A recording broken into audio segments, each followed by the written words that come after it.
Hello and welcome. Today, we are jumping straight into the wild, confusing, but super exciting world of crypto's future in India.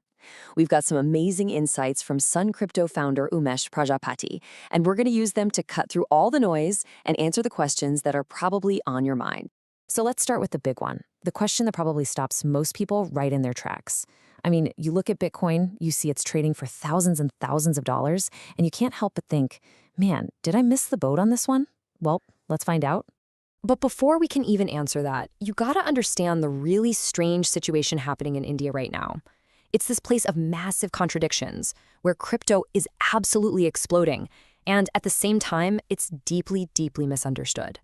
And this is where it gets kind of wild. On one hand, you've got the data that shows India has more crypto owners than any other country on the planet. I mean, let that sink in. But on the other hand, you hear this constant drumbeat in the conversation that it's all just a big, high-risk gamble, a bubble that's going to pop. So which one is it? Who's right here? This really brings us to the heart of the matter. To figure out if it's too late to invest, first we have to decide what Bitcoin even is. Is it a legitimate asset, maybe even a form of digital gold? Or is it just a really slick, complicated scam? Okay, so here's the big argument for Bitcoin, and it all comes down to a simple comparison.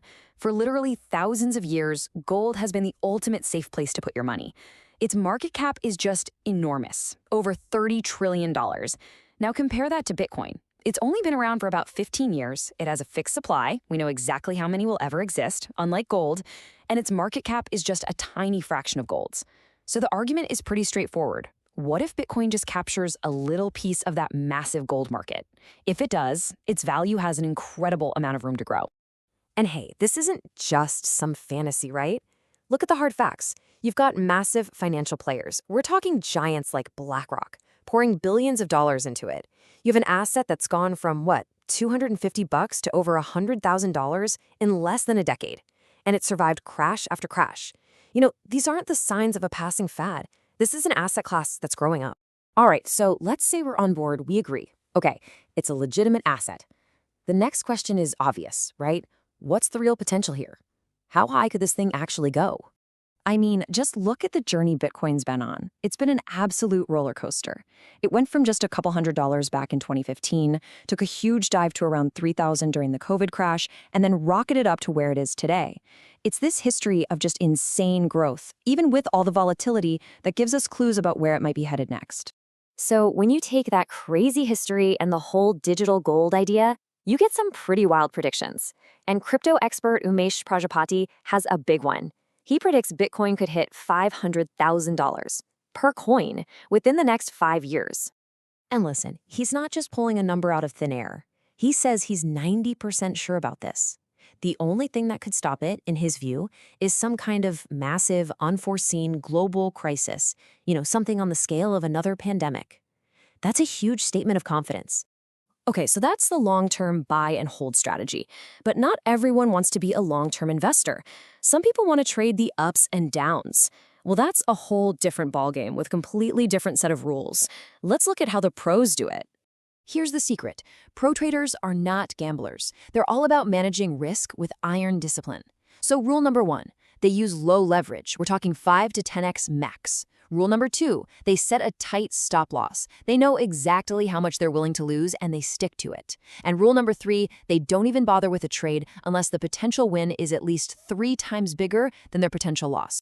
And the difference couldn't be more clear. You've got beginners who get tempted by huge leverage, they get emotional, and they hope for that one big win. And they usually lose everything. Then you have the pros. They're focused on discipline, on strategy, and on making steady, consistent profits over time. It's a mindset shift. So whether you're trading short-term or investing for the long haul, none of it matters if your assets aren't safe. I mean, this is the most important part, right? How do you actually protect your stuff in this new digital world? You've probably heard this phrase a million times. Not your keys, not your crypto. And it's a core idea. Basically, if you leave your crypto on an exchange, you're trusting them to keep it safe for you. Now, in the past, that's been a big point of failure. But the industry has grown up a lot. See, the top exchanges today aren't just using some basic online wallet. We're talking about serious Fort Knox level security. They use institutional-grade storage, and they back it all up with massive insurance policies, sometimes hundreds of millions of dollars, all to protect your assets from even the most sophisticated attacks. So, if you're just dipping your toes in, how should you think about building your portfolio?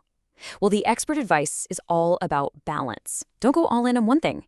Keep a healthy chunk in traditional safe havens like gold and silver, but then make a pretty bold allocation, maybe up to 40% in top cryptocurrencies to capture that potential for some serious growth. All right, for our last point, let's zoom all the way out. Because what's happening here is way bigger than just your personal portfolio or making a profit. Crypto is quickly becoming a really important piece in the giant puzzle of global finance. Just think about stablecoins for a second. Right now, the whole market is completely dominated by tokens backed by the US dollar. This basically extends America's financial power into the digital age. But here's the thing. Other countries, including India, are starting to wake up. They're developing their own national stablecoins. This is a quiet but intense race to see who will control the financial highways of the future. So that kind of leaves us with one last big question to chew on. As this technology gets more and more tangled up in the global economy, is owning some of it still just an investment, or is it becoming something more, like owning a small piece of the future of money itself? That's the real question to think about. Thanks so much for joining